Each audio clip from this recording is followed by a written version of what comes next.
I think my wife and I got together very young and weren't quite ready. I'm not interested in bad-mouthing her, but I think we've both played equal parts in our current situation. We've started to become two very different people, and while I wish 100% I could fix things, it takes two for that to work. I don't know you from Adam, so I'm not saying anything about you, but the first iterations of my story that seemed more balanced sounded a lot like this. We were young, not quite ready. We became different people over the 10 years we were together. I made an absolute mountain of cash and my career was taking way off. She suffered from mental health issues, mostly stemming from her weight gain. We seemed to be going in different directions. I glossed over the fact that my little habit of stopping by the neighborhood pub after work was causing my drinking to escalate to places she wasn't entirely comfortable with. I was attractive, had a bunch of money, and women took notice of me.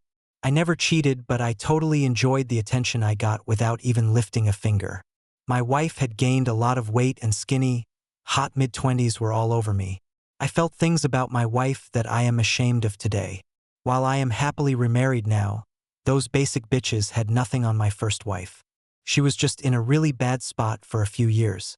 I had missed the entire point of marriage and fatherhood, the rule being that 90% of it is just being there. The best thing you can model for your children is to love their mother, ideally while married, but that shouldn't stop if you divorce. The other best thing I did was stop drinking entirely, by my own decision.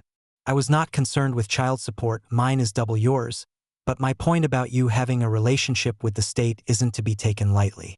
These days, the payment irks me not because of the money or what it's used for, but because the money has to pass through the state first. I'd rather it not, but there are millions of shitty men that make this part mandatory. One time, the state fucked up after I changed jobs, and I get a call from my broker a year later telling me that a gentleman from the government is at his office right this second and he is about to sell off some of my positions to pay the debt that doesn't really exist. Someone did not file the paperwork they were supposed to, and it looks like I was behind by over a year. 10 years ago, I simply thought, I can afford this easily, and checked the box. Now I realize that this part is to be measured much more carefully.